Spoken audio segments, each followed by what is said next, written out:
आज क्या बात है, बच्चों की उपस्थिति काफ़ी कम है। लगता है कि बरसात के कारण बच्चों का कोचिंग इंस्टीट्यूट में आने में व्यवधान पैदा हो रहा है। लेकिन संस्था तो काम करेगी ही। बच्चे नहीं आएंगे आएंगे तो संस्था तो जिम्मेदारी लेगी नहीं। लेकिन जो भी बच्चे आए हैं उनको मैं निराश नहीं करूंगा। मैं चाहूँगा कि आज जो मैं एक नया टॉपिक अपने कक्षा में स्टार्ट कर दूँ, प्रारंभ कर दूँ। जैसा कि हमने पहले ही कहा था आप लोगों को कि हम भारतीय राज्य व्यवस्था जब पढ़ाएंगे तो भारतीय राज्य व्यवस्था को जो है हम दो भागों में बांट कर पढ़ाएंगे। एक भाग रहेगा, पहला फर्स्ट सेक्शन रहेगा, फर्स्ट सेक्शन रहेगा constitutional development. Constitutional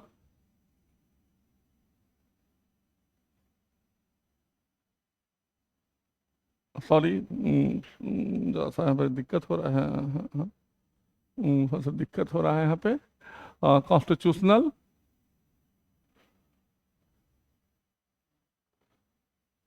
constitutional development. और दूसरा भाग जो रहेगा, सेकंड सेक्शन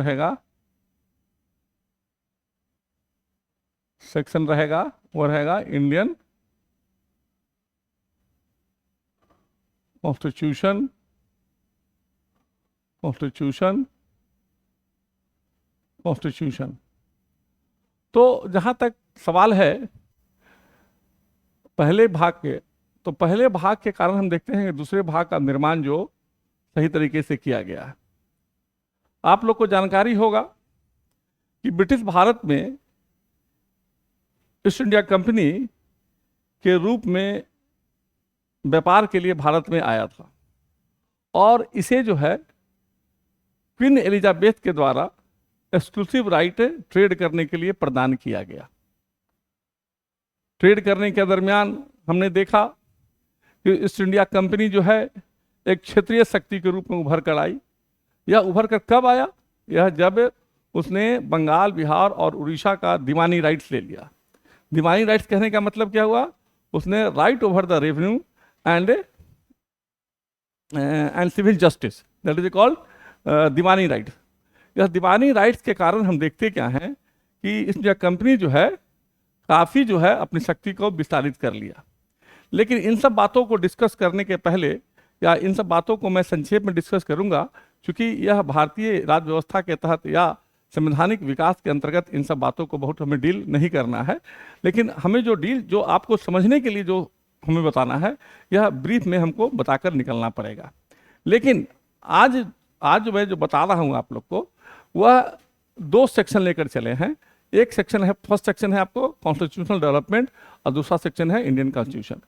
अब जब हम जब कॉन्स्टिट्यूशनल डेवलपमेंट की बात करते हैं, हम लोग इसकी बात करते हैं, तो हम लोग इसको दो भागों में बांटते हैं। पहला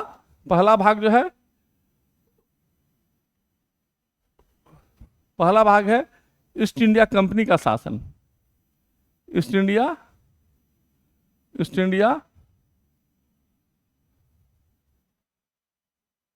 कंपनी का शासन। यह जो शासन ईस्ट इंडिया कंपनी किया है, यह आपको 1773 ईस्वी से लेके 1857 ईस्वी तक ईस्ट इंडिया कंपनी के शासन को देख सकते हैं। ऐसा इसलिए हम कर रहे हैं कि वो कॉन्स्टिट्यूशनल डेवलपमेंट को समझाने में मुझे अधिक आसान होगा, क्योंकि ईस्ट इंडिया कंपनी तो पहले ही आया है, लेकिन पहली बार जो रूल और कानून नियम बने यह 1773 से ही बना है। इसलिए हम 1726 या 1765 में जो भी नियम कानून बने उसकी हम चर्चा नहीं करेंगे, क्योंकि हम संवैधानिक विकास के अंतर्गत जो है यहीं से स्टार्ट करेंगे, जहाँ से कंपनी के लिए ब्रिटिश सरकार ने नियम कानून का प्रतिपादन किया था। तो पहला नियम कानून था 1773 से 1873 बना। उसके बाद 1857 में लास्ट कानून है जो ब्रिटिश इंडिया को बांध कर रखा गया था इस कानून के तहत। लेकिन 1858, फिर हम देखते हैं एक पीरियड में 1858 से लेके 47 1947, यह जो है ब्रिटिश क्राउन का शासन था, ब्रिटिश क्राउन का शासन था। ठीक है, पहले हम जो बात कर रहे हैं यह कॉन्स्टिट्यूशनल डेवलपमेंट की बात कर रहे हैं, अभी इंडियन कॉन्स्टिट्यूशन की बात नहीं होगी। अभी जब तक 3-4 आप लोग बता देते हैं कि कम से कम 4-5 क्लास जो है मेरा इसी कॉन्स्टिट्यूशन डेवलपमेंट पे चलेगा, क्योंकि इसको अच्छे से जब समझ लेंगे तो निश्चित रूप से भारतीय संविधान किस प्रकार से बना है और जो ब्रिटेन के द्वारा जो कानून बनाए गए थे उस कानून का क्या क्या महत्व है और उस कानून का क्या क्या रोल है भारतीय संविधान को बनाने में, तब इसकी समझ जो है आपको अच्छी तरह से आ जाएगी और आप इंटरेस्ट लेकर उसको पढ़ सकते हैं, समझ सकते हैं और पढ़ने में अधिक आनंददायक होगा आपके लिए। इसलिए आज मैं जो है ईस्ट इंडिया कंपनी के द्वारा जो शासन किया गया है 1773 से लेकर 1857 तक, क्योंकि मैंने 2 भागों में बांटा है कंपनी के शासन को, मैंने 2 भागों में बांटा। एक भाग ईस्ट इंडिया कंपनी का शासन था, दूसरा भाग ब्रिटिश क्राउन का शासन था। इसलिए पहले हम लोग आज बात करेंगे ईस्ट इंडिया कंपनी के शासन के संबंध में, राइट। तो यहाँ पे जो है हम पहले देखेंगे कि ईस्ट इंडिया कंपनी पर शासन, ईस्ट इंडिया कंपनी का शासन कैसे संचालित हुआ। ईस्ट इंडिया कंपनी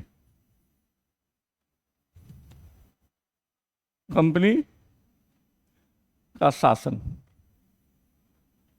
ठीक है।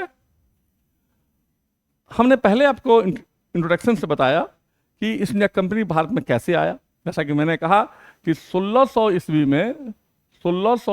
में ईस्ट इंडिया कंपनी एक व्यापारी के रूप में भारत में उसका आगमन हुआ और इसने क्वीन एलिजाबेथ से एक्सक्लूसिव राइट्स व्यापार करने के लिए भारत में लिया।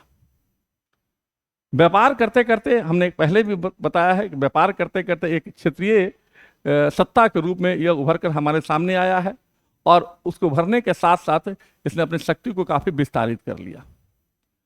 समय बीतते चला गया, समय बीतने के साथ साथ ईस्ट इंडिया कंपनी भारत में काफी पावरफुल हो गया, लेकिन शक्ति जहां पर होता है वहां पर देखा जाता है कि भ्रष्टाचार भी अधिक होने लगता है। तो ईस्ट इंडिया कंपनी में भ्रष्टाचार होने के कारण ब्रिटिश सरकार ने सोचा कि ईस्ट इंडिया कंपनी में जिस तरह से भ्रष्टाचार हो रहा है और यह सब ब्रिटिश की बदनामी हो रही है और स्थिति ऐसे उत्पन्न होगी कि ईस्ट इंडिया कंपनी जो है भ्रष्टाचार में लिप्त होने के कारण बैंकरप्सी के कगार पे आ गया। लेकिन समय सबसे बड़ा बलवान होता है। ईस्ट इंडिया कंपनी बहुत ही बलवान था, बहुत ही शक्तिशाली था, लेकिन पैसा के अभाव में वह अपनी कंपनी के शासन को अच्छी तरह से संचालित करने में भारत में सक्षम नहीं हो पा रहा था। इसलिए वह ब्रिटिश सरकार के समक्ष पैसा ऋण के लिए उसने अप्रोच किया। ब्रिटिश सरकार ने सही समय पाया और सही समय पाने के साथ ही उसने 1773 में रेगुलेटिंग एक्ट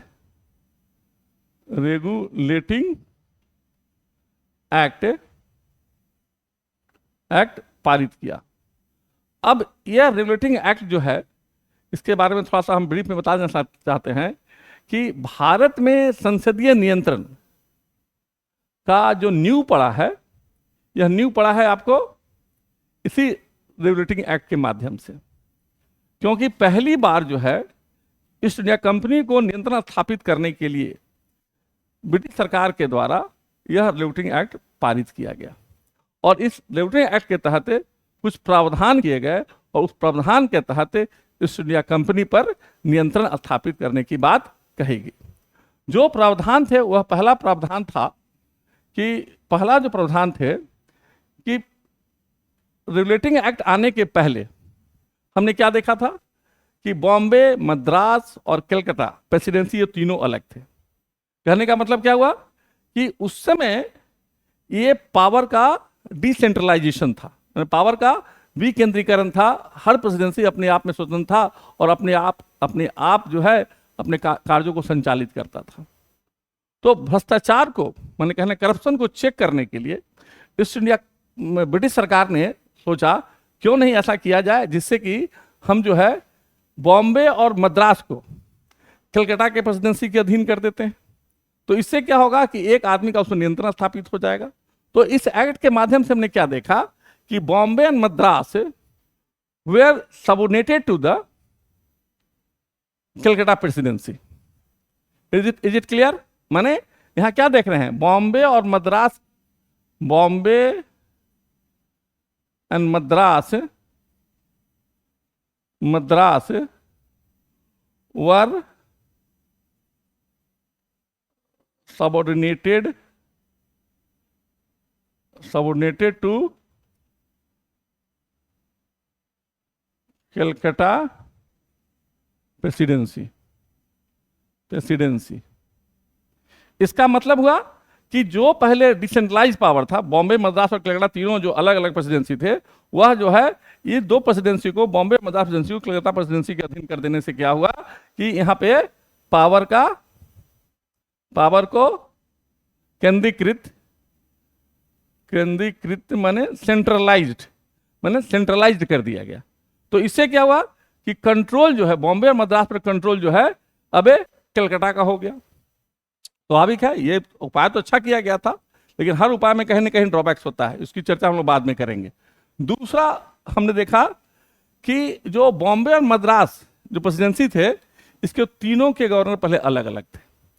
अब क्या हुआ कि एक पद का सृजन किया गया, उस पद का नाम दिया गया governor general of Bengal. Governor general of Bengal, ये दूसरा पॉइंट हुआ। मैंने कहने का मतलब हुआ कि इन दोनों गवर्नर जो थे, यह बंगाल के गवर्नर के अधीन अब कार्य करेंगे। इसलिए एक पद सृजित हुआ, गवर्नर जनरल ऑफ बंगाल, और गवर्नर का पद रहा। तो अब देखिए इसमें प्रश्न कहाँ आता है, छोटे मोटे परीक्षाओं में जो प्रश्न पूछी जाती है वह पूछा जाता है कि who was the first governor general of Bengal. ये छोटे मोटे परीक्षाओं में पूछी जाती है। तो आपका स्पष्ट रूप से उत्तर होना चाहिए कि Warren Hasting was the first governor general of Bengal. लेकिन आपको साथ साथ यही बता देना चाहते हैं कि यह वारेन हेस्टिंग जब इंग्लैंड गया, इसको जेल भी मिला है, जेल की सजा भी उसने काटा है। तो चूंकि इसका भी कहीं ना कहीं नाम करप्शन में आया था, इसलिए वह इंग्लैंड लौटने के बाद इसको सजा प्रदान किया गया, जेल की सजा दी गई थी। लेकिन आप यहाँ पे हम पॉजिटिव बात करेंगे केवल कि गवर्नर बंगाल जो था वह था वारेन हेस्टिंग, राइट। अब देखिए आप, ये दो प्रोविजन है। तीसरा प्रोविजन क्या था? तीसरा प्रोविजन था कि इस गवर्नर जनरल के लिए एक एग्जीक्यूटिव काउंसिल, माने गवर्नर जनरल बंगाल काम कैसे करेगा? बिना टीम का कोई काम कर सकता है? नहीं कर सकता है। एक ही हम ही अभी यूट्यूब बनाना चाहे, जो आप पढ़ा रहे हैं या जो कुछ भी काम कर रहे हैं, एक टीम वर्क है, उसी टीम वर्क के तहत अपने कार्यों को संचालित कर रहे हैं। तो उसी प्रकार यहाँ पे हम बता सकते हैं कि गवर्नर जनरल ऑफ बंगाल जो था, इसके कार्यों में मदद करने के लिए एक गवर्नर जनरल का एग्जीक्यूटिव काउंसिल का गठन किया गया, और वह एग्जीक्यूटिव काउंसिल में 4 सदस्यों को नॉमिनेट किया गया जो गवर्नर जनरल के कार्यों में सहायता प्रदान करेंगे। तो इस प्रकार के से क्या देखते हैं कि तीसरा पॉइंट जो था कि एक कार्यपालिका परिषद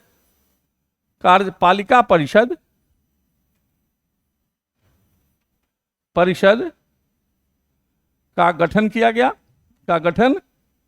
गया, और इस कार्यपालिका परिषद में 4 मेंबर होंगे, 4 सदस्य होंगे जो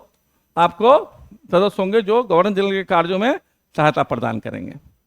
it is very important point to be noted. These are the provision mention in the regulating act 1773। Next point जो है रेगुलेटिंग एक्ट का, वह है आपको सबसे पहली बार सर्वोच्च न्यायालय। यहां पे क्या देखते हैं, चौथा पॉइंट के अंतर्गत क्या देखेंगे? चौथा पॉइंट के अंदर देखेंगे कि सुप्रीम कोर्ट जो को एस्टैब्लिश करने के लिए इस रेगुलेटिंग एक्ट में प्रोविजन या प्रोविजन कहिए प्रावधान प्रोविजन किया गया।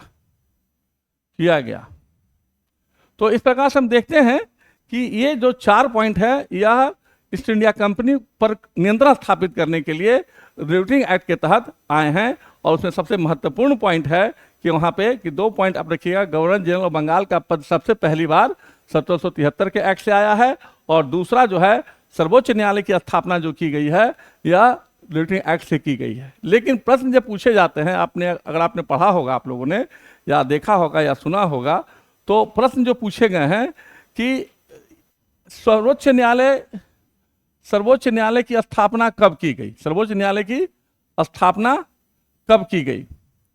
इसमें आपको दे देगा 1773 का एक्ट, दूसरा 1774, तीसरा 1786, ऐसे करके दे देगा। तो आप यहाँ कंफ्यूज नहीं कीजिएगा, आपको कंफ्यूज एकदम नहीं करना है, इसलिए कि यह रेगुलेटिंग एक्ट 1773 के अंतर्गत जो है प्रावधान किया गया है, लेकिन उसकी प्रावधान करने का मतलब नहीं है कि यह स्थापित कर दिया गया। इट इज द प्रपोजल या ये it is the provision given in the regulating act. लेकिन स्थापना जो हुआ है 1774 ईस्वी में स्थापना हुआ है। तो उत्तर अगर आएगा कि कब स्थापना किया गया तो या कब एस्टैब्लिश किया गया, इंग्लिश में लिखेगा तो आप 1774 मानेंगे। अगर पूछा कि प्रोविजन कब किए गए तब 1773 करेंगे। इसलिए आप लोग जो है इस चीज को अच्छी तरह से क्लियर कर लीजिएगा। ये प्रोविजन की बात आएगी तो आप 1773 लिखेंगे, जब एस्टेब्लिशमेंट की बात आएगी तो 1774 लिखेंगे। इस प्रकार हम देखते हैं कि रेगुलेटिंग एक्ट में, अब देखिए नट सेल में अगर रेगुलेटिंग एक्ट की बात करें, हमने पहले भी चर्चा की है लेकिन फाइनली हम कंक्लूड करने जा रहे हैं, तो यह बता देना चाहते हैं आपको कि इस एक्ट के 2 प्रभाव पड़े। जो इम्पैक्ट पड़ा है, इम्पैक्ट ऑफ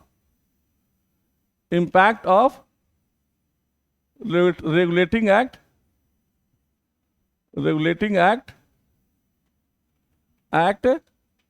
1773, मैंने कहने का मतलब है कि इसके प्रभाव क्या पड़े हैं। तो प्रभाव जो है, इसके प्रभाव को हम दो तरीके से हम इसको प्रभाव को देख सकते हैं। इसके प्रभाव को हम 2 भागों में लाके देख सकते हैं। पहला जो भाग है, पहला जो हम पॉइंट डिस्कस करेंगे कि यहाँ पे माने foundation of parliamentary system of government पढ़ा, फाउंडेशन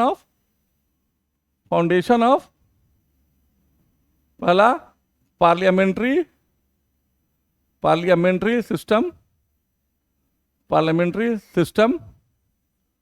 सिस्टम, और दूसरा हम जो कह सकते हैं, दूसरा भाग कह सकते हैं कि यह सेंट्रलाइजेशन ऑफ पावर। पहला हो गया ये, दूसरा हो गया सेंट्रलाइजेशन ऑफ पावर। तो इम्पैक्ट के रूप में इस 2 बात को ख्याल रखेंगे कि न्यू जो संसदीय प्रणाली की जो न्यू पड़ी है वह पड़ा है आपको 1773 एक्ट से, और दूसरा जो है आप कह सकते हैं कि शक्ति का केंद्रीकरण जो है वह आपको 1773 के एक्ट से। तो पूरे प्रोविजन को ध्यान में रखते हुए हम इसके प्रभाव को 2 रूप में देख सकते हैं। आज इतना ही कर देते हैं। अब अगले क्लास में जो है हम आपको पिट्स इंडिया एक्ट कर देंगे, उसके बाद चार्टर एक्ट 1892। लेकिन मैं बता देना चाहता हूँ आप लोग को कि जो महत्वपूर्ण बिंदु होंगे प्रीलिम्स के ख्याल से, मैं उसी को हाईलाइट करूँगा, क्योंकि मैं आप लोग का अधिक समय इसमें बर्बाद नहीं करना चाहता हूँ। और इसी के साथ आज जो है यहीं पे क्लास में बंद करता हूँ। ठीक, थैंक यू।